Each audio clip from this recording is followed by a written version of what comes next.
record dulu. Udah, udah ngomong banyak tapi belum di record. Nanti kasihan ya nggak bisa nyimak. Oke, jadi em, topik pada pagi hari ini kita akan membahas tentang tokophobia ya teman-teman ya. Kalau misalkan kita ngomong tokophobia, apa itu gitu kan? Mungkin fobianya aja itu orang kan udah tahu ya, fobia. Oh, fobia ketinggian, fobia makanan tertentu, fobia ketika melihat sesuatu benda atau apa gitu kan. Nah, tapi ternyata kalau dalam perkembangan ilmu, terutama dalam ilmu kehamilan persalinan, ada juga loh fobia yang dikategorikan sebagai ketakutan yang yang nggak normal gitu ya. Sebenarnya mungkin fear of childbirth itu ada gitu, tapi bagaimana batasannya gitu, sampai pada level mana itu dikatakan normal, mana yang nggak normal gitu. Nah, nanti akan secara gamblang akan dibahas oleh Bidan Raisa. Mungkin seperti itu ya sebagai pengantarnya teman-teman.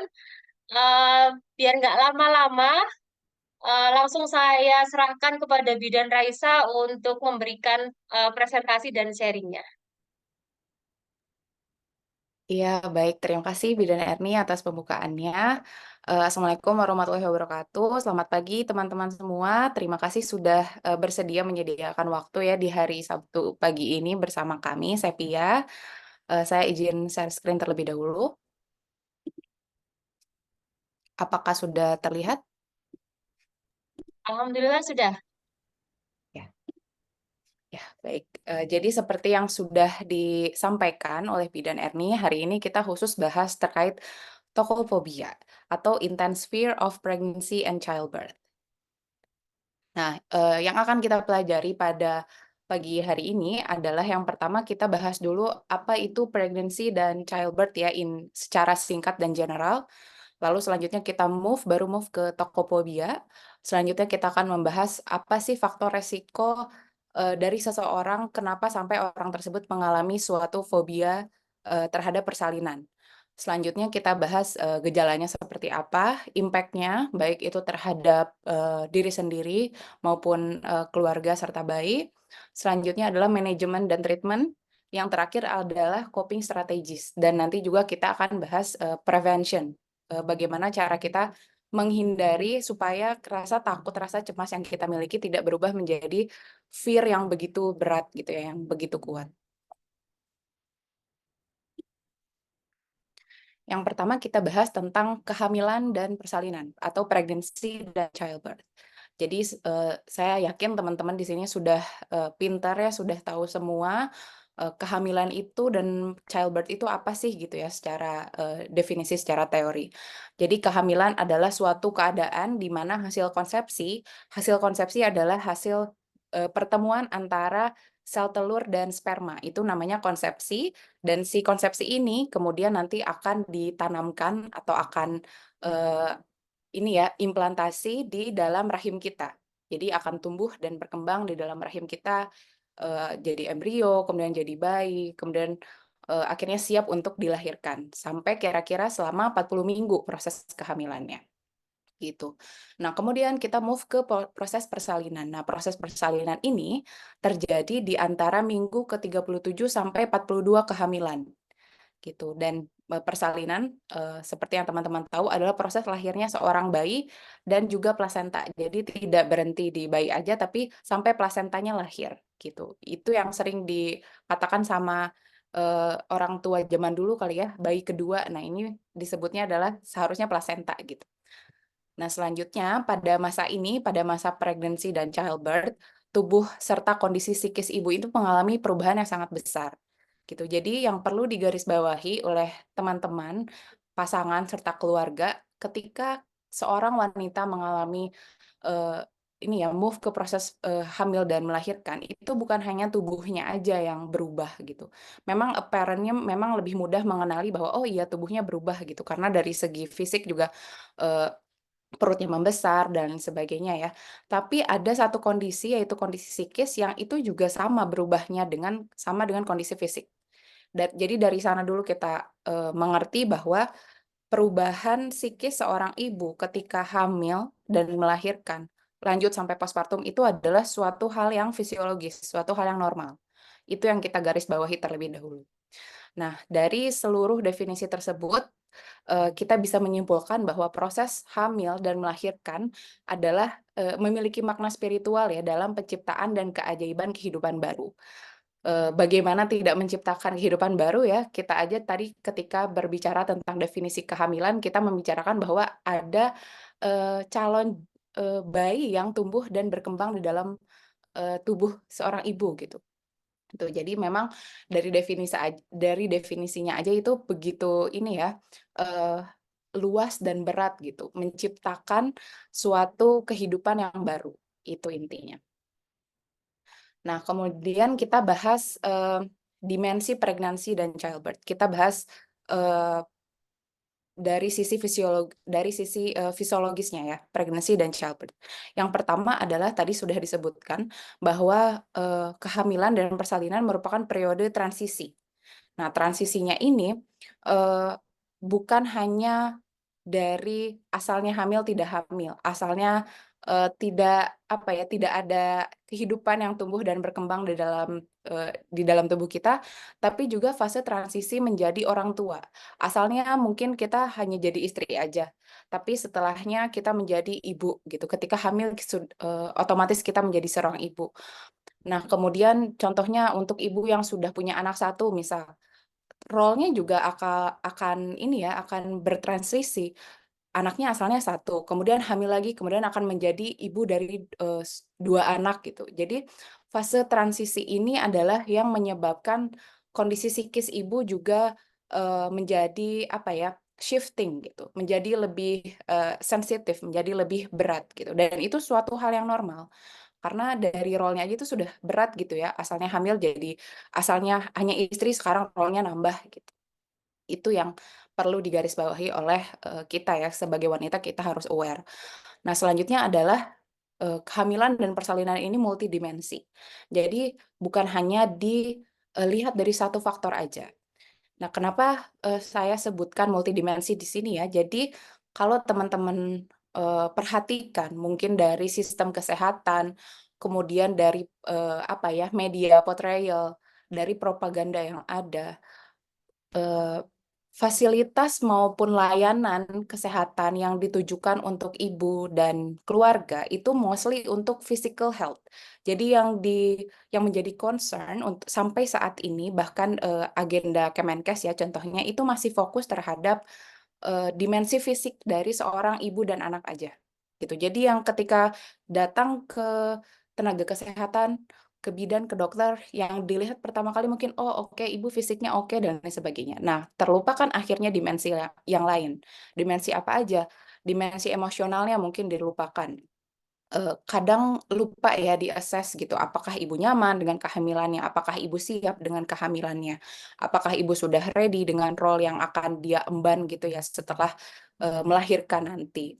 Kemudian ada dimensi psikologis. Ya, jadi proses melahirkan ini juga mempengaruhi kesejahteraan psikologis ibu. Jadi ada beberapa wanita yang percaya dirinya kurang, citra dirinya, berkurang juga mungkin karena tidak pede misal dengan pertambahan berat badan. Apakah itu normal? Tentu normal, gitu. Sebelum hamil aja ya misal ada jerawat muncul satu kita suka jadi insecure gitu. Jadi hal-hal tersebut itu yang kadang lupa untuk menjadi concern seorang tenaga kesehatan dan kadang wanitanya sendiri itu menganggap perasaan-perasaan tersebut tidak penting gitu. Yang harus digarisbawahi adalah perasaan tersebut perlu di-acknowledge, perlu dianalisis, tidak perlu sedalam itu, tapi hanya perlu, "Oh, iya memang saya hamil, memang terjadi perubahan hormon, memang saya menjadi lebih sensitif," dan sebagainya. Itu yang perlu di-acknowledge, selain oleh ibu, tapi oleh juga pasangan dan juga keluarga. Selanjutnya ada dimensi sosial, ini yang juga tidak kalah pentingnya. Dari tadi kita membahas dari faktor ibu ibu ibu. Nah, sekarang kita move ke konteks sosial, di mana konteks sosial ini maksudnya adalah support sosial yang didapatkan dari, environment ibunya. Contohnya support dari suami dan keluarga. Kalau ini udah bare minimum ya, sudah seharusnya suami dan keluarga support, perkembangan ibu selama hamil sampai melahirkan, sampai postpartum, sampai menyusui. Konteks sosial lainnya adalah, dukungan sosial, entah itu dari sistem kesehatan, norma, budaya, dan lain sebagainya. Jadi pregnancy dan childbirth ini sebetulnya very complex, sangat multi-dynamic gitu. Tidak hanya bisa dilihat dari satu faktor tunggal, oleh karena itu dibutuhkan selain kitanya empowered ya sebagai wanita dan sebagai keluarga, tapi dibutuhkan society yang juga mendukung ibu untuk merasa empowered dengan dirinya selama hamil dan melahirkan gitu. Selanjutnya, ini saya tulis the best of both world. Kenapa? Karena selama hamil dan melahirkan, eh, ibu itu disertai, diiringi dengan harapan eh, ibunya, misal ya, saya hamil, mungkin yang diekspektasi pertama kali adalah oke, perjalanannya akan selalu lancar, saya akan mendapat support yang kontinu dan sebagainya. Nah, namun pada kenyataannya mungkin tidak semua ibu bisa mendapatkan eh, outcome yang positif ya dari si harapan tersebut gitu. Dan ketika ibu hamil dan melahirkan terus melalui periode perinatal, sebetulnya bersama perasaan yang positif tersebut, ibu juga otomatis memiliki perasaan yang negatif. Nah, kita bahas nanti perasaan negatifnya itu seperti apa. Mungkin ini ketika mendengar sekilas terasa apa ya, feel bad gitu. Loh kok muncul perasaan negatif gitu. Kok bisa sih seorang ibu hamil tapi kok muncul perasaan negatif gitu. Again, ini tuh normal. Kenapa? Karena bayangkan selama 40 minggu ya hamil. Kemudian bayangkan harus melahirkan melalui vagina atau misal operasi sesar jika memang dibutuhkan. Bayangkan rasa sakit yang akan kita alami gitu. Itu otomatis kan di otak kita muncul skenario apa tubuh saya bisa ya dari lubang sekecil itu misal keluar kepala bayi apakah bisa, kemudian kontraksi itu kan sakit apakah saya mampu dan sebagainya. Nah, si perasaan-perasaan negatif itu muncul beriringan dengan perasaan yang positif. Nah, perasaan positifnya apa? Perasaan positifnya excited, eh, menyambut kelahiran bayi, misal ingin ini ya disebutnya nesting. Jadi muncul tuh intuisif ibu untuk mempersiapkan misal baju bayi, baju lahir, mempersiapkan kamar bayi dan sebagainya. Kemudian excited juga akan role yang diemban ketika menjadi seorang ibu. Nah, jadi dua hal ini si yin dan yang ini kita sebut ini ya sifat yang positif dan yang negatifnya itu saling beriringan. Dan itu tuh normal. Ibaratnya yang negatif ini sebagai kontrol untuk yang si positif ini. Dan itu completely normal gitu. Jadi ingat bahwa perasaan positif maupun negatif yang kita alami selama pregnancy dan childbirth itu adalah sesuatu yang fisiologis dan normal. Nah ini, pregnancy is not only a period of great joy, but also one of great stress to a woman, both physically and mentally. Jadi kita jangan malu, jangan takut admit bahwa memang proses kehamilan dan persalinan itu memang membawa stres gitu. Nah, tapi yang perlu kita handle adalah bagaimana cara kita merespon terhadap kondisi stres tersebut. Nah, itu yang nanti akan kita pelajari. Nah, pregnancy may give rise to many anxieties because of anticipated uncertainty associated with it. Jadi, seperti yang sudah saya sebutkan, bahwa sebenarnya kita tuh nggak tahu pasti ya apa yang akan terjadi ketika nanti hamil, ketika nanti bersalin. Nah, itu hal yang membuat kita deg-degan. Aduh, bisa nggak ya gitu. Aduh, aduh nanti bidannya atau dokternya kayak gimana ya. Terus misal kamar persalinannya seperti apa ya. Kemudian misal nanti, wah belum ada tetangga yang ngomong, wah kok kehamilannya kecil, kok nggak kayak A, B, C, D. Nah itu hal-hal yang buat anxiety. Itu jadi nanti misal ketika kita hamil atau sudah hamil ya saat ini, eh, terus kita merasa cemas, kita breakdown dulu. Apa sih yang membuat kita cemas? Jangan-jangan omongan orang lain. Jangan-jangan kita dengar dari sosial media. Jangan-jangan A, B, C, D gitu. Jadi yang perlu kita pahami adalah jangan terlalu menyalahkan diri sendiri. Karena yang kita rasakan adalah sesuatu yang fisiologis. Seperti itu. Nah, selanjutnya sebelum kita move ke tokofobia, kita harus mengenal istilah fear of childbirth dulu ya. Nah, fear of childbirth ini sebetulnya istilahnya sudah ditemukan dari tahun 1800-an di Perancis. Jadi ini tuh bukan sesuatu yang baru. Ini sudah ada dari beratus-ratus tahun yang lalu. Nah, fear of childbirth ya atau kalau secara literal diartikan translate ke Indonesia adalah ketakutan terhadap persalinan. Ini memiliki spektrum yang dari level yang rendah hingga tinggi. Nah, spektrum yang tinggi ini kita diekspresikannya itu adalah sebagai rasa ketakutan atau fobia. Dan ketika berbicara tentang fobia, ini berarti kita berbicara tentang behavior yang tend to avoid something. Jadi misal contoh kita fobia balon.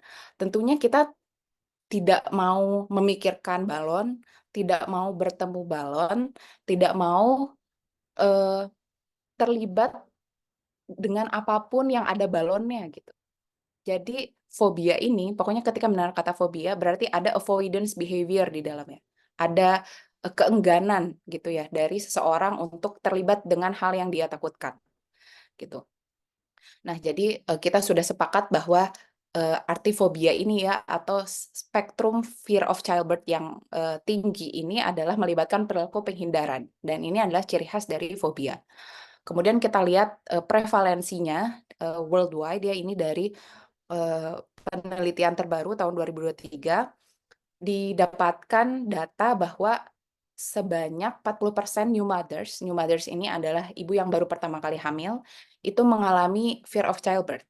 Nah, kemudian sebanyak 30%-nya, presentasinya lebih rendah, yaitu sebanyak 30% ya dari multipara atau ibu yang sudah pernah melahirkan itu mengalami fear of childbirth. Ini kita belum mengklasifikasikan VOC-nya itu spektrumnya tinggi atau rendah, tapi secara general sebanyak 30 sampai 40% wanita ini punya fear of childbirth gitu. Dan ini kan menarik ya untuk dibahas. Kenapa kok new mothers atau ibu yang baru hamil pertama kali presentasinya lebih besar daripada multipara wanita atau ibu yang sudah melahirkan. Nanti kita akan bahas di akhir. Nah, selanjutnya kita baru spesifik bahas tokofobia. Seperti yang sudah saya jelaskan ya, tokofobia adalah eh, maaf, tokofobia adalah ketakutan yang patologis. Buat teman yang belum familiar dengan istilah patologis, jadi kalau belajar kesehatan ini ada istilah fisiologis dan patologis, di mana fisiologis ini adalah sesuatu yang positif, let's say ya, sesuatu yang positif, sesuatu yang normal, sesuatu yang seharusnya terjadi. Tidak ada apa ya, tidak ada gangguan gitu di dalamnya. Nah, eh, kebalikannya dari fisiologis adalah patologis, yang kita artikan di sini sebut saja itu abnormal. Jadi tokofobia adalah ketakutan yang patologis, yang abnormal terhadap persalinan. Cirinya kita klasifikasikan aja yang mudah. Yang pertama adalah ada keengganan. Jadi takutnya ini sampai enggan untuk hamil dan selanjutnya adalah mengganggu kehidupan sehari-hari. Ibunya misal eh, jadi tidak bisa produktif, jadi tidak bisa berfungsi sebagaimana mestinya. Nanti ini kita bahas di slide selanjutnya. Nah, selanjutnya tokofobia juga ini dibagi jadi eh, dua tipe, dua klasifikasi. Yang pertama ada tokofobia primer atau disebut juga prospektif fobia, di mana tokofobia primer ini dialami oleh nulipara. Apa itu nulipara? Nulipara adalah wanita yang belum sama sekali melahirkan, belum hamil, belum melahirkan. Jadi bisa eh, apa ya wanita yang sudah nikah gitu ya tapi belum hamil melahirkan, kemudian bisa juga yang prakonsepsi atau yang belum nikah yang masih single, kita sebut itu nulipara gitu. Nah, ini saya kutip ya dari sebuah studi. Jadi kenapa sih tokofobia primer ini kenapa nulipara bisa memiliki tokofobia primer? Jadi intinya adalah mereka fear of the unknown. Mereka nggak tahu, mereka belum pernah mengalami. Mungkin mereka hanya mendengar dari society, dari media, atau dari teman yang sudah melahirkan bahwa proses melahirkan, proses hamil itu sakit gitu. Jadi mereka dengar itu, mereka takut. Akhirnya tumbuhlah si tokofobia ini yang sampai ekstrim ya. Karena kalau fear of childbirth mungkin eh, ada yang kan spektrumnya ada yang rendah, ada yang tinggi, tapi di sini kita berbicara spektrum fear of childbirth yang ekstrim ya. Itu sampai tokofobia gitu, sampai ada perilaku avoidance. Nah, selanjutnya tokofobia sekunder. Tokofobia sekunder atau kita sebut retrospektif fobia. Nah, dialaminya oleh multipara atau ibu yang telah melahirkan. Misal sekarang melahirkan anak kedua gitu ya atau ketiga. Nah, itu disebutnya multipara. Nah, kenapa sih gitu multipara ini bisa mengalami tokofobia padahal sudah pernah mengalami sudah pernah hamil, sudah pernah bersalin sebelumnya. Yang pertama mungkin karena persalinan atau kehamilan pertamanya itu traumatik gitu. Traumatiknya seperti apa? Tentu banyak banget faktor yang bisa menyebabkan periode perinatal itu traumatik ya, nanti kita bahas lagi di akhir. Nah, dan si tokofobia sekunder ini associated-nya sama PTSD atau Post Traumatic Stress Disorder. Ini mungkin teman-teman yang sering baca berita ya, yang aware terhadap mental health mungkin sering dengar kata PTSD. Dan surprisingly ternyata multipara atau ibu wanita pun ternyata bisa memiliki PTSD yang terkait dengan proses persalinannya gitu. Ini tentunya ini ya, sangat eye opening gitu bahwa ibu itu manusia gitu. Ibu itu sama seperti wanita yang belum hamil, bisa kena mental health juga, bisa kena psikologis disorder dan lain sebagainya. Sekarang kita bahas prevalensi tokofobianya. Kalau dilihat dari sini, kecil ya memang gitu. Yang sampai ekstrim, yang sampai nggak mau hamil, yang sampai terminasi kehamilan ya, atau sampai kasus ekstrimnya ada yang bahkan sampai aborsi. Sampai yang, aduh saya nggak mau hamil gitu. Karena misal unintended pregnancy, jadi kehamilannya tidak direncanakan, tapi ternyata ibunya punya tokofobia gitu ya, sampai minta Bu, aborsi aja gitu, terminasi aja, hentikan kehamilannya. Itu sampai ada kasus-kasus yang seperti itu. Nah, ketika berbicara tentang prevalensi, kalau dilihat mungkin ini cuma 14% gitu. Tapi eh, ini tentunya bahaya ya, karena diharapkannya kehamilan itu semuanya fisiologis, semuanya normal, semuanya nyaman untuk ibu. Jadi meskipun angkanya tidak banyak, dan menurut saya ini sebetulnya banyak ya, ini perlu menjadi concern, bukan hanya dari keluarga, dari wanita sendiri, tapi dari pemerintah. Nah, secara global ini 14% itu wanita mengalami tokofobia. Dan menariknya adalah semenjak tahun 2000, trennya itu naik. Ini bisa jadi penelitian juga. Ini juga bisa jadi pertanyaan bagi kita ya wanita. Kok trennya naik gitu? Kok semakin tahun semakin tinggi gitu orang yang takut terhadap persalinan gitu. Ini tentunya ketika bertanya soal itu jawabannya akan multifaktor. Bukan hanya karena karena misal ya orang-orang sih bilangnya sakit, jadinya saya takut, jadinya ya udah deh nggak usah hamil aja misal gitu. Itu tuh bukan hanya satu faktor itu aja, tapi ada beberapa faktor lain. Misal yang pertama selain yang tadi ya, media portrayal misal. Eh, jadi media itu entah itu misal dari TV atau paper dan sebagainya menggambarkan kehamilan dan persalinan itu sesuatu yang menakutkan, bukan miracle tapi suatu problem gitu. Itu bisa jadi salah satu faktor. Yang kedua mungkin memang apa ya?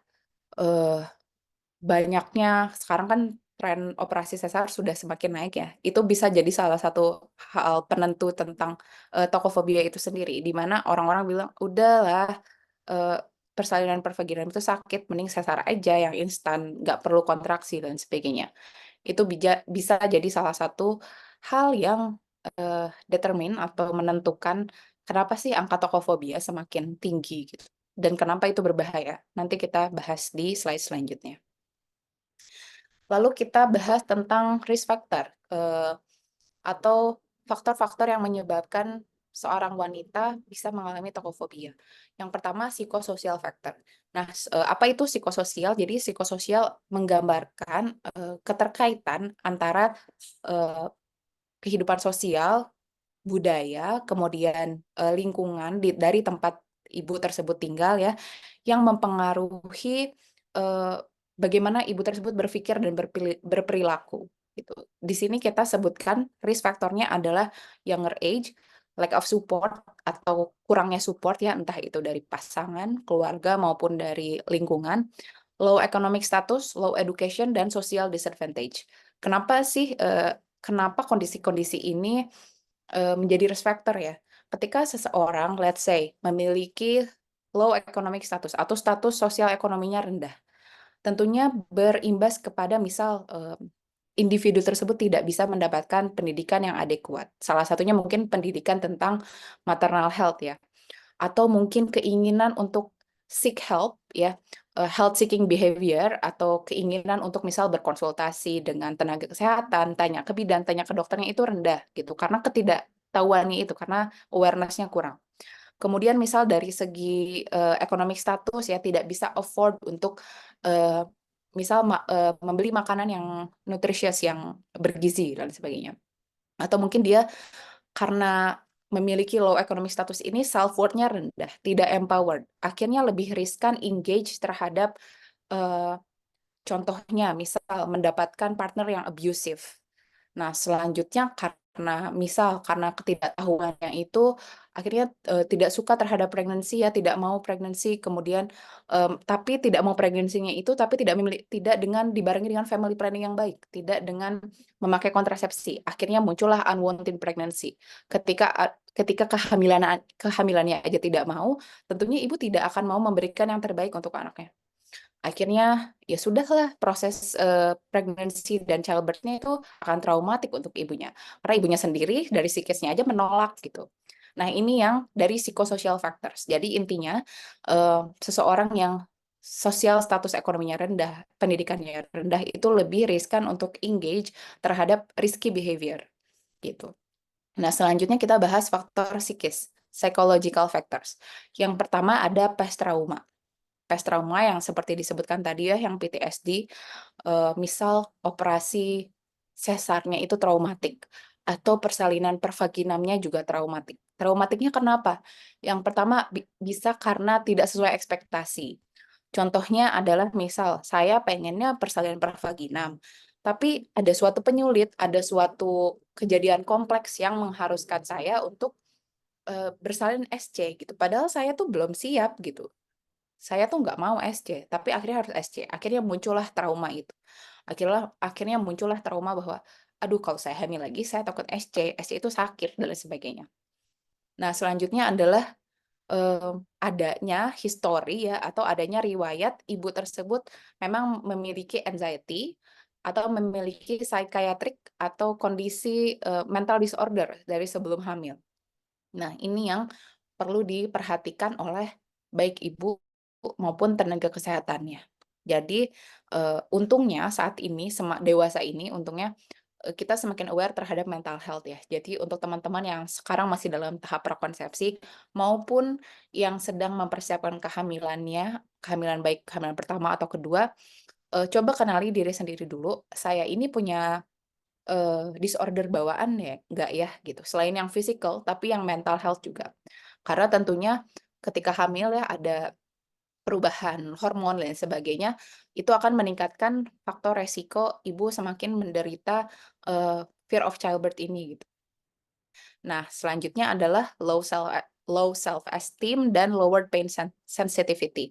Nah, jadi ada ibu yang mungkin dari sebelum hamil itu memang, kurang percaya diri gitu ya, kurang percaya diri. Jadi ketika berbicara kurang percaya diri itu bukan hanya tentang, citra dirinya aja, tapi tentang kemampuan dirinya juga, mampu atau enggak hamil 9 bulan, mampu atau enggak menghadapi kontraksi persalinan, mau atau enggak bisa atau enggak mengeluarkan bayi gitu ya dari jalan lahir.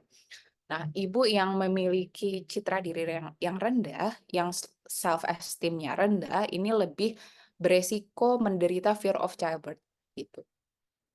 Nah, yang selanjutnya adalah pain tolerance-nya atau toleransi terhadap rasa sakitnya rendah. Kan ada ya yang misal contohnya ketika sakit menstruasi misalnya ada yang aduh sampai sakit perut banget gitu. Ada yang mungkin perutnya memang sakit tapi masih bisa beraktivitas seperti biasa gitu. Kram perut gitu tapi masih bisa beraktivitas biasa. Terus ada juga yang kram perut tapi aduh enggak saya butuh laying down gitu. Saya butuh tiduran. Nah, begitupun dengan eh, ibu hamil ya nanti. Apalagi ketika sudah kontraksi. Pain tolerance orang itu berbeda-beda dan itu nggak salah. Jadi itu tuh bukan sesuatu yang, ibu ini mah pain tolerance-nya tinggi atau rendah gitu, bagus yang ini, bagus yang itu, enggak. Nah, itu tuh bukan sesuatu yang mesti di-compare, atau sesuatu yang mesti ini ya, diadukan gitu, yang ini bagus, yang ini enggak.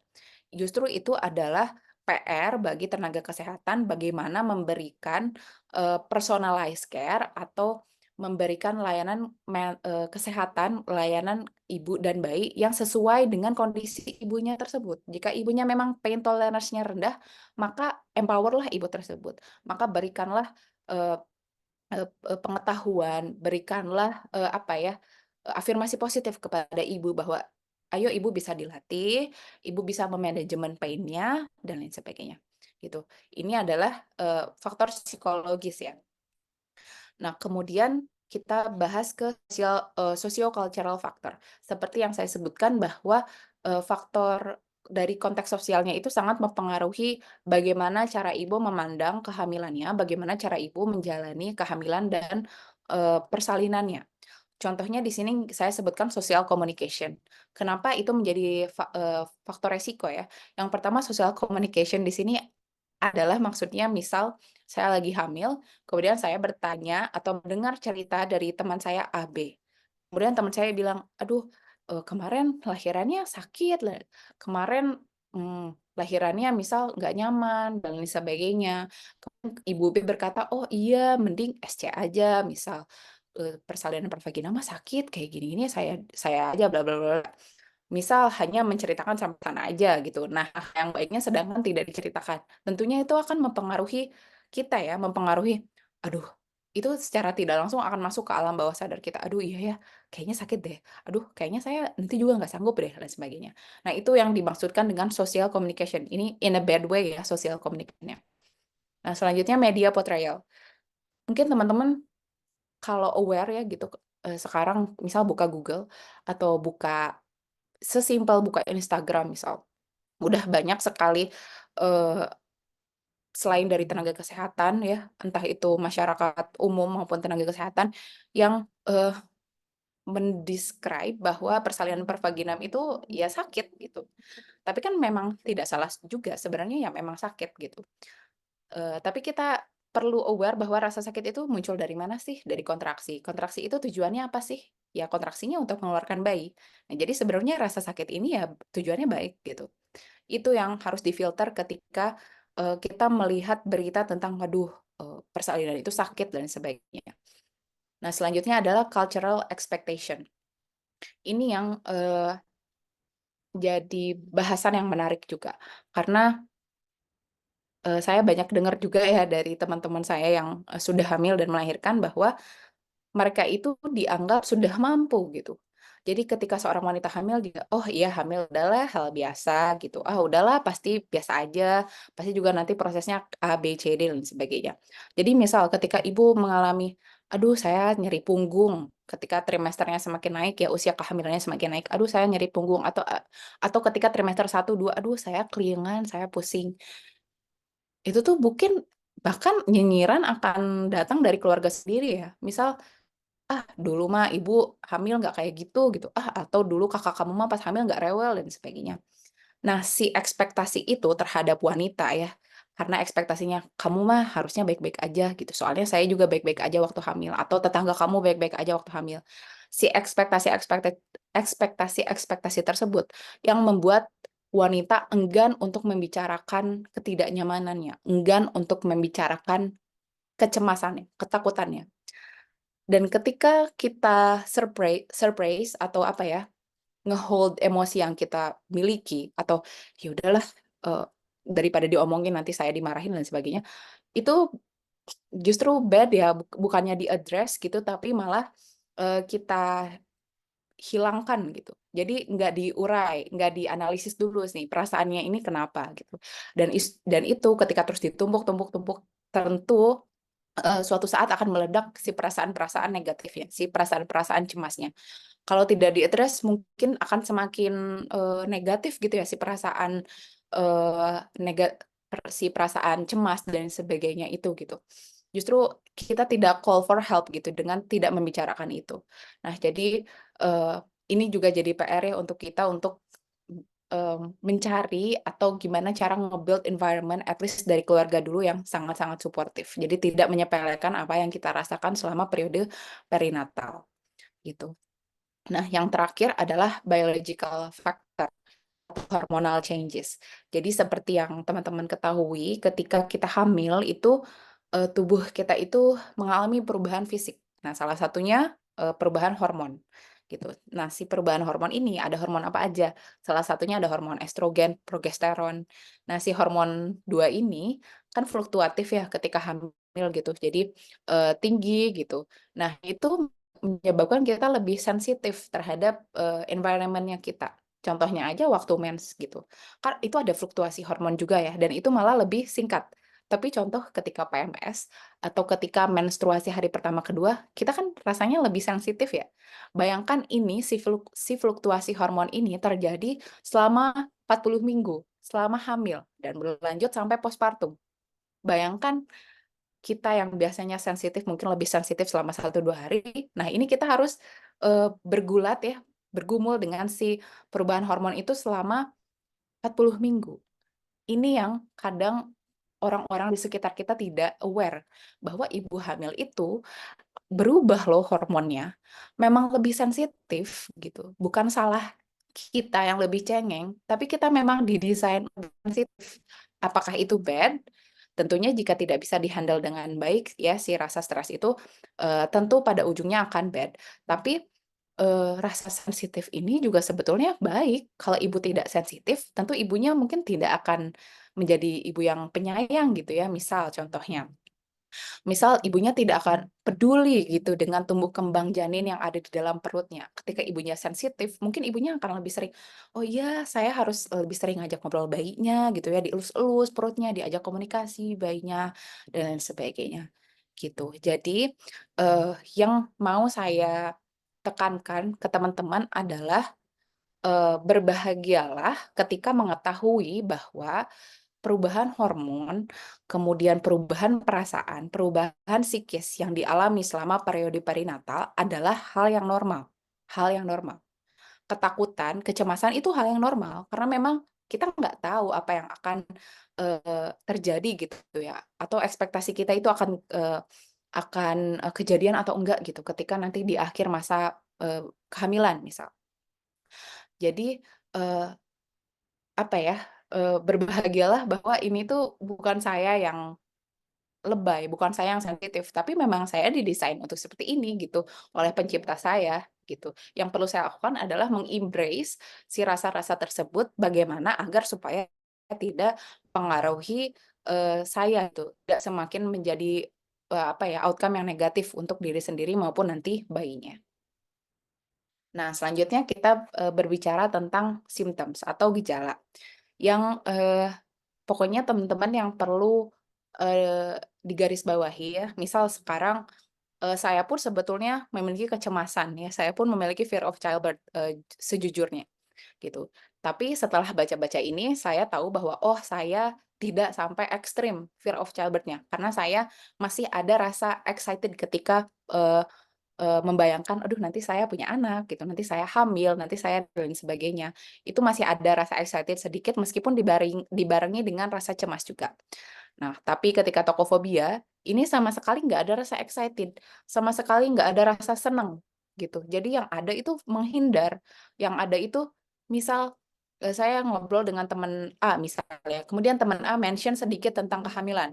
"Eh, iya si ini hamil, hamil tuh gini ya?" Nah, saya tuh langsung, "Aduh bisa nggak jangan ngomongin itu," gitu. "Bisa nggak, kita bicarakan yang lain aja," gitu. Atau misal ketika, ini ya, komunikasi dengan pasangan juga, misal ketika pasangan misal, "Nanti saya, nanti kalau kamu hamil nanti anaknya gini gini gini." Nah, itu tuh bikin kita takut kayak, "Aduh ngapain sih ngomongin hamil gitu, saya lo nggak mau hamil," gitu. Nah, itu yang dinamakan avoidance behavior. Atau mungkin bagi ibu yang sudah, multipara ya, yang sudah pernah hamil melahirkan, ketika suaminya brought up lagi kayak, "Aduh Mah, mau punya adik nggak nih?" Misal anak kita yang pertama. Nah itu bikin kita panik gitu ya, bikin kita kesel, bikin kita, "Apa sih?" Gitu ngomongin itu gitu. Nah tapi pasti underlying reason-nya itu sebetulnya memang kita trauma kan, sebetulnya kita setakut itu gitu.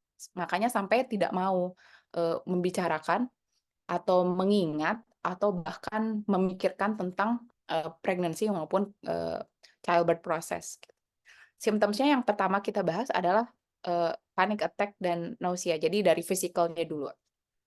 Kenapa panic attack? Kenapa nausea? Jadi, eee, nausea itu ini ya, mual muntah contohnya. mual muntah, kemudian tangan gemetar, kemudian misal, pernafasannya jadi tersengal-sengal ya, itu adalah suatu bentuk respon tubuh, ketika kita berhadapan dengan contohnya, ini saya kasih tahu contoh ketika ayah saya meninggal ya dulu, respon pertama saya itu adalah mual muntah.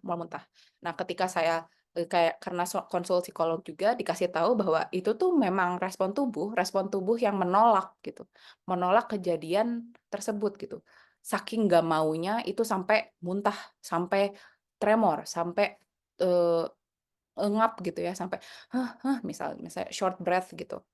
Nah, itu tuh respon tubuh yang menandakan bahwa itu tuh saking traumanya, saking nggak maunya gitu. Jadi dimanifestasikan dengan, eee, symptoms physical ini, yaitu salah satunya panic attack dan nausea. Dan ketika berbicara panic attacks itu, banyak banget ya, manifestasinya.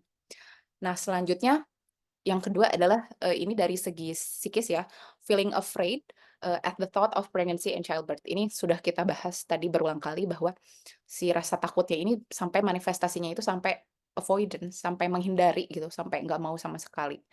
Melihat, mendengar, memikirkan, bahkan mengalami itu sampai nggak mau gitu ya. Nah, si feelings of afraid-nya ini kalau sampai level ekstrim ya, bahkan sampai ada yang minta,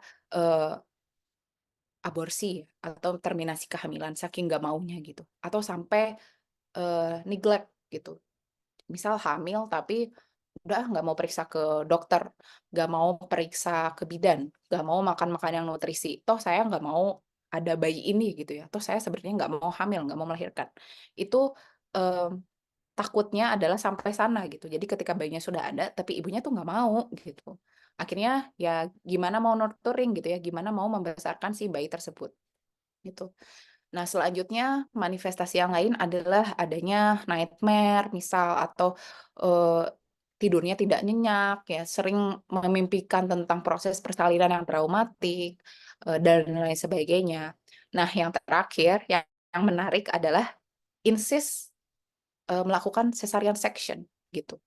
Karena yang tadi sudah saya sebutkan ya, yang ini fear of the unknown, terus risk factor-nya adalah yang tadi ya, misal, eee takut terhadap rasa nyeri gitu, atau terhadap misal medical, assistance ya, contohnya adalah, takut dengan intervensi medis, takut dengan, kondisi rumah sakit, takut dengan ada kan orang yang takut dengan, dokter gitu ya, atau dengan disebutnya white coat phobia gitu. Jadi ada yang takut dengan, tenaga medis gitu.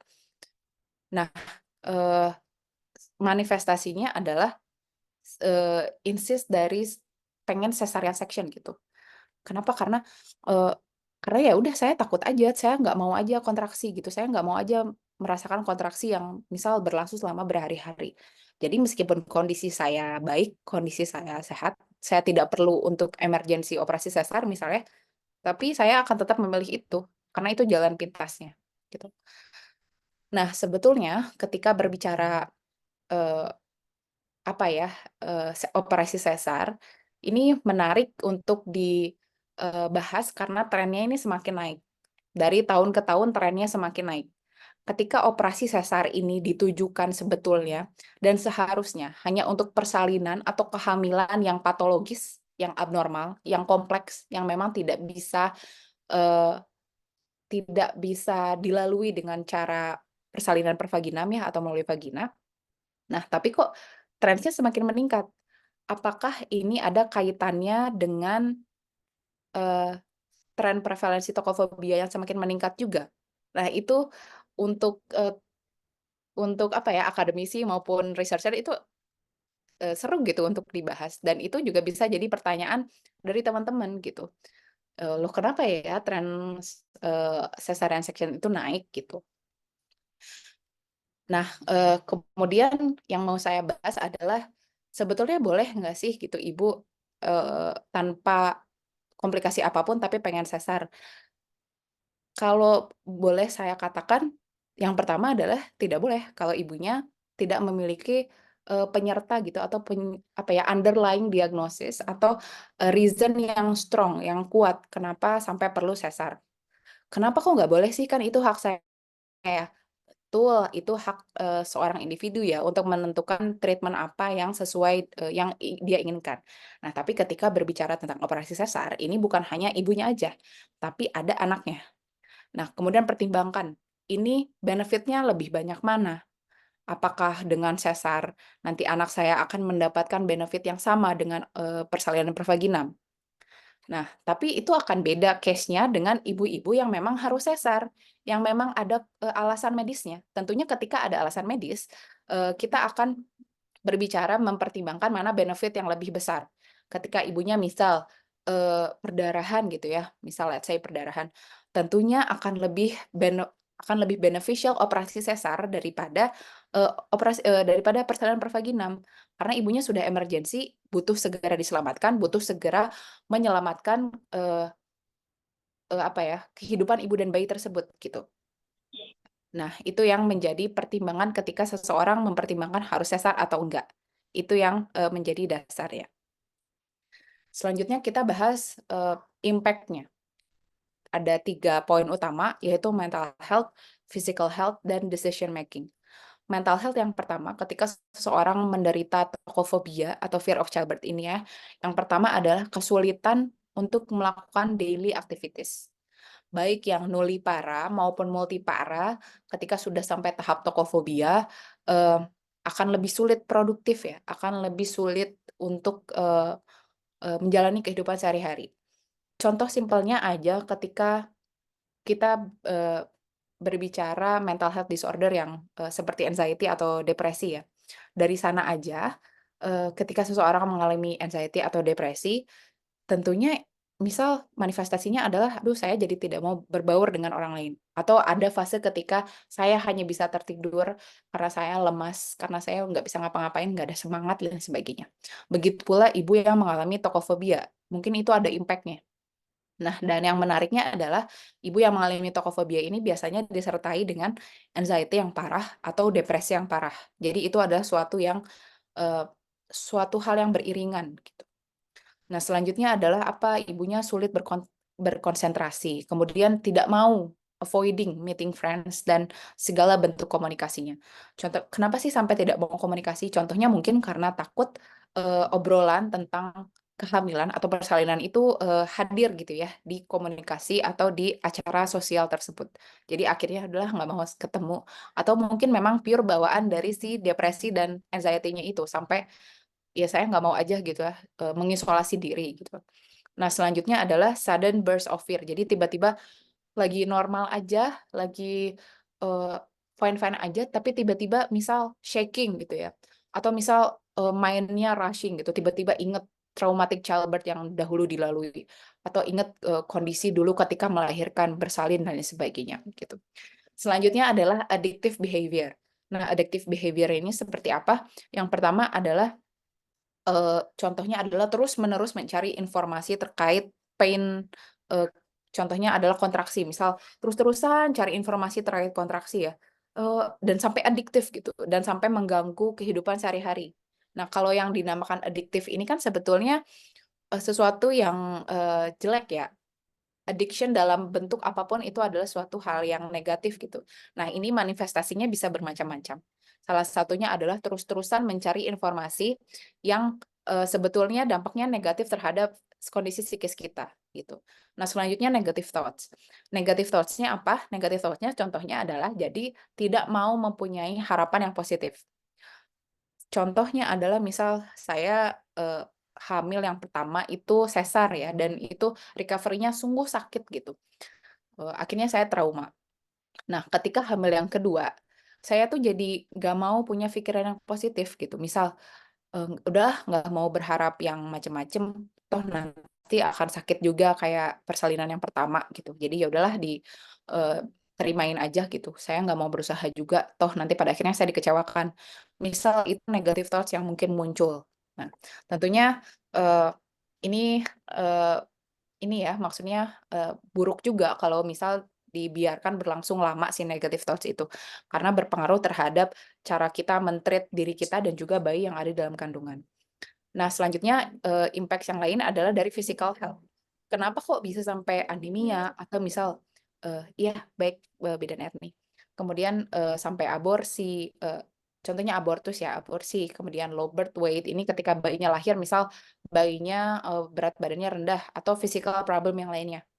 Yang pertama tentunya ketika mental health terdampak, itu suatu yang beriringan. Kita pikirannya negatif, kita pikirannya jelek, tidak bisa controlling gitu ya, tentunya itu akan berdampak ke physical health kita. Contohnya adalah kita tidak bisa kita tidak mau makan makanan yang bergizi gitu. Kita tidak mau mencari tahu misal, makanan apa sih yang baik untuk, diri saya atau untuk janin saya. Itu nanti dampaknya akan panjang, entah ibunya mengalami anemia atau misal karena, janinnya tidak tumbuh dan berkembang sebagaimana mestinya ya, kemudian timbul, miscarriage atau abortus. Kemudian bayinya juga tidak tumbuh dan berkembang, kemudian physical problem ibu yang lain seperti tadi misal panic attack, mual muntah terus-terusan dan sebagainya. Nah, mental health dan physical health yang terdampak ini tentunya akan berdampak pada, decision making-nya, gitu. Ini tentunya bahaya ketika seseorang insist untuk melakukan cesarean section berdasarkan rasa takut gitu ya, bukan karena ada alasan medis yang kuat. Kenapa berbahaya? Karena ketika membaca studi literatur tentang cesarean section contohnya, eee banyak gitu ya, studi yang sudah menjabarkan hasilnya bahwa cesarean section ini bayinya mungkin akan mengalami komplikasi, mengalami masalah kesehatan yang, lebih kompleks daripada bayi yang lahir normal.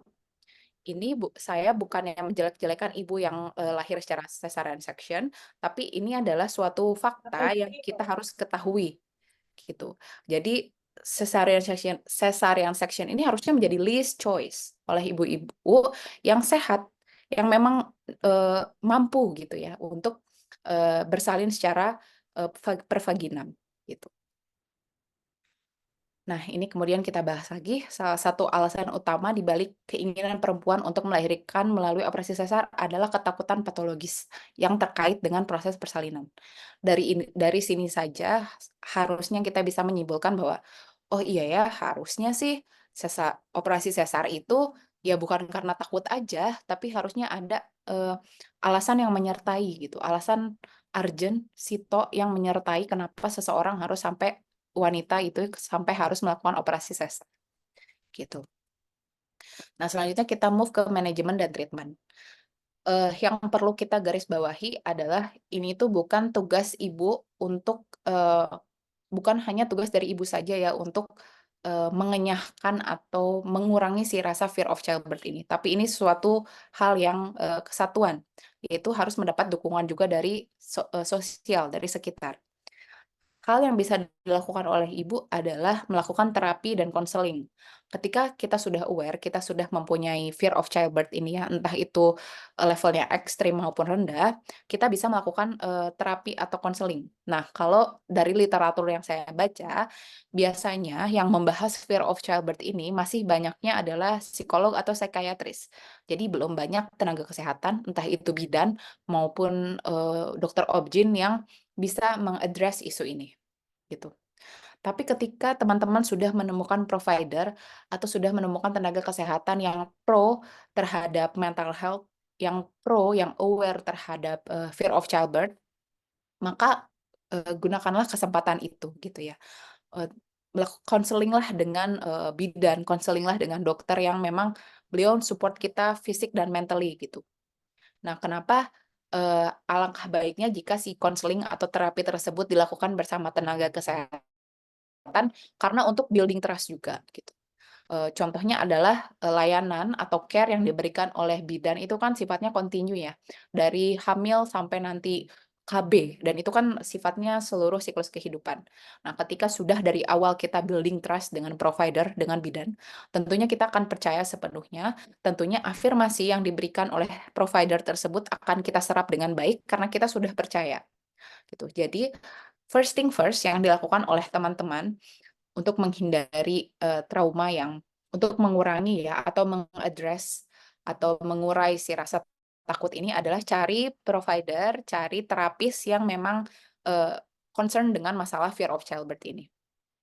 Nah, ini juga, teman-teman lakukan Sebetulnya bisa sebagai tindakan pencegahan juga ya. Jadi ketika memang sudah dari sebelum hamil itu punya anxiety, punya rasa cemas, ini bisa kita mulai lakukan cognitive behavioral therapy contohnya, atau terapi-terapi lainnya yang bisa membantu kita calm, lebih mampu coping stresnya lebih baik. Nah, selanjutnya social support. Mungkin teman-teman bisa cari ya dari sekarang, misal suatu komunitas yang memang pro terhadap kondisi mental health. Entah itu mental health in general maupun spesifik terhadap mental health selama periode perinatal. Cari support group, cari peer counseling, cari teman yang memang memiliki visi misi yang sama, yang bukan hanya membicarakan tentang hal-hal menakutkan atau hal-hal yang menyakitkan dari proses persalinan dan kehamilan tersebut, tapi cari yang teman-teman atau support group yang positif ya, yang bisa menemukan bahwa rasa sakit tersebut ada tujuannya gitu ya, dan kita didesain untuk mampu menghadapi rasa sakit tersebut gitu. Dan ciptakan sistem pendukung yang komprehensif yang menjamin lingkungan yang aman dan nyaman. Contohnya adalah nanti teman-teman di sini boleh ketika ada workshop Sepia yang lainnya atau misal teman-teman ikut kelas Sepia, boleh banget kita memperbolehkan teman-teman untuk ajak pasangan. Entah itu pasangannya misal ya yang belum menikah gitu ya, pacar atau misal tunangan atau misal suami, bapak boleh, kakak adik boleh, ajak aja gitu. Biar kita sama-sama mem-build environment yang aware dan juga yang peduli. Itu yang pertama. Selanjutnya adalah, ini adalah, list option ya, medication dan farmakoterapi. Ini adalah ditujukan untuk memang ibu-ibu yang sudah misal didiagnosis memiliki, anxiety yang berat atau memang depresi ibunya gitu. Jadi memang dibutuhkan terapi obat misal antidepresan atau anti cemas. Nah, ini pun harus dikaji lagi ketika ibunya hamil menyusui, tentunya kan tidak bisa sembarangan minum obat ya.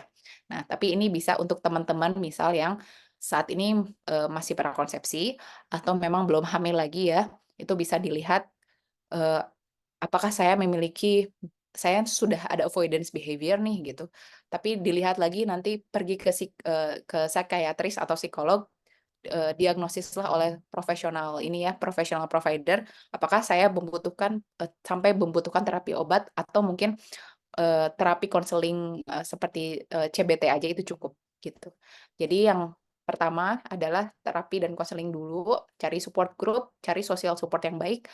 Memang jika memang sudah patologis ya, cari terapi dari, medication dan farmakoterapi lainnya tentunya ke ahli yang profesional. Nah, ini yang, selanjutnya adalah, care from midwife-nya ya. Yang pertama adalah screening kehamilan. Nah, sayangnya di Indonesia saat ini saya contohnya dari luar negeri, belum ada, eee, layanan ibu dan jadi memang belum belum masuk ke program pemerintah ya, yang menyediakan screening kehamilan untuk mental health, itu masih belum ada. Dan itu mungkin sangat disayangkan ya, memang seharusnya ada gitu, tapi memang kita belum sampai sana, Indonesia masih belum sampai sana. Nah, ini contohnya di luar negeri, di UK, di Australia, ini sudah ada screening tools-nya. Ada screening kehamilan untuk menilai ibunya ada fear of childbirth atau enggak. Ini contoh salah satu pertanyaan. Jadi, asesmennya ini dilakukan dari bahkan sebelum hamil gitu.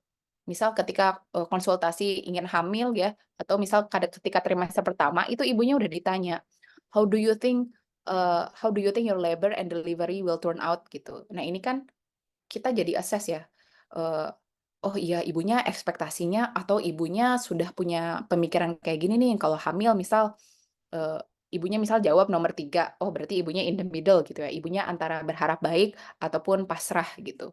Nah itu, ini adalah contoh, instrumennya dan ini membantu tenaga kesehatan dan membantu ibunya juga untuk aware terhadap, kondisi psikis yang dialami selama periode prenatal tersebut.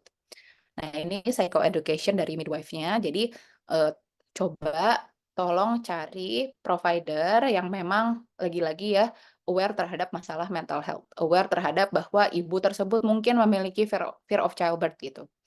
Nah, selanjutnya adalah, seharusnya dan ini teman-teman seharusnya dapatkan ya, adalah layanan kesehatan dan kolaboratif yang kuat antara bidan, psikolog, psikiater, dan dokter kandungan. Ini seharusnya bekerja sama gitu. Seharusnya menyediakan lingkungan yang kondusif bagi ibu dan bayi. Namun sayangnya di Indonesia ini masih berjalan sendiri-sendiri, belum beriringan. Tapi saya cuma mau ngasih gambaran picture perfect ya untuk teman-teman bahwa seharusnya selain dari usaha dari diri sendiri, teman-teman juga bisa mendapatkan ini dari provider. Nah, ini nice to know aja. Contoh di UK, ini sudah ada nih, Tokophobia and Birth Trauma Pathway.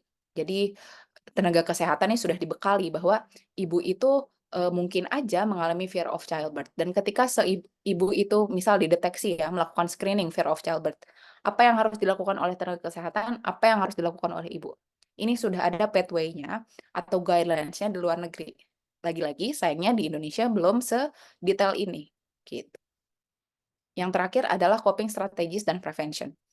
Nah, dengan sistem kesehatan yang belum sempurna ya, terlebih lagi belum memperhatikan mental health, apa dong yang harus saya lakukan supaya fear of childbirth yang saya miliki ini tidak bermanifestasi menjadi tokophobia. Yang pertama adalah mindfulness dan relaxation techniques. Tentunya ini mudah untuk ditulis, untuk dikatakan, tapi mungkin sulit ya untuk dipraktekkan gitu. Tapi nggak apa-apa, namanya ikhtiar, harus tetap dicoba. Yang pertama, mindfulness-nya apa? Eh, Contohnya adalah ikut kelas persiapan hamil dan bersalin gitu. Karena yang seperti kita ketahui, faktor resikonya tadi adalah fear of the unknown. Jadi nggak tahu, akhirnya takut karena ketidaktahuan tersebut.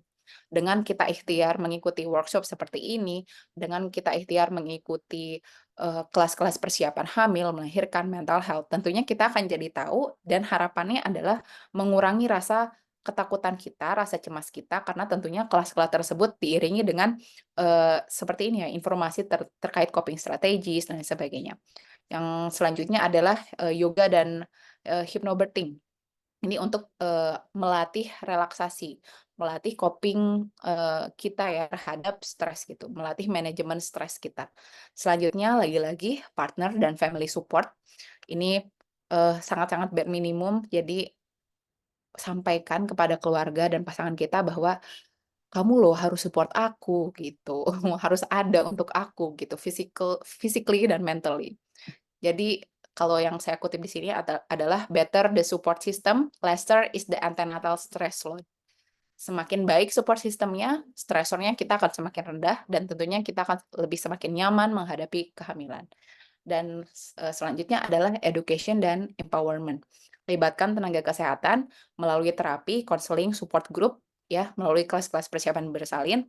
Dan untuk teman-teman yang saat ini sedang merencanakan kehamilan atau sudah hamil ya trimester 1, 2, 3, belum terlambat untuk memiliki birth planning yang baik.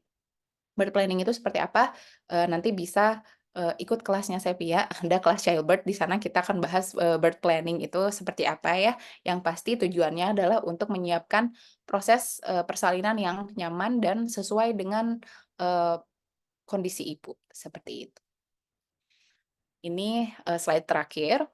Jadi ada ini buku judulnya Guide to Childbirth dari Ina Mais, ini salah satu bidan juga yang bilang kalau ingat ya bahwa tubuh kita itu bukan mesin, terus the creator atau Tuhan kita itu bukan careless mechanic gitu. Jadi kita itu dipersiapkan memang untuk menghadapi beban reproduksi yang banyak itu. Kenapa saya sebut beban? Karena memang tidak dapat dipungkiri itu suatu hal yang berat gitu ya. Tapi karena pencipta kita pintar, pencipta kita baik, pencipta kita maha semuanya, kita juga didesain dengan sempurna. Kita juga didesain supaya bisa melewati periode tersebut. Jadi percaya dulu bahwa kita mampu gitu. Human female body ini bisa loh melahirkan sama seperti binatang-binatang yang kuat lainnya, seperti badak, seperti singa, seperti gajah gitu. Kita tuh sama kuatnya dengan mereka, sama mampunya. Jadi meskipun saat ini belum menjadi habit kita ya untuk memiliki body image yang positif, bisa mulai dari sekarang think positively about our body. Jadi first thing first adalah percaya dulu bahwa kita bisa, bahwa tubuh kita mampu, pikiran kita mampu, hormon-hormon kita mampu, organ-organ kita mampu. Dari sana baru kita ke pendekatan yang lain. Gitu. Terima kasih teman-teman atas waktunya saya kembalikan ke Mbak Erni. Mohon maaf Mbak Erni kalau misal terlalu banyak, Ya, insya lebih dua Allah puluh sih menit enggak ya. sih ya kalau misalkan dari saya ya, karena maksudnya informasinya sangat komprehensif ya teman-teman ya. Jadi ini udah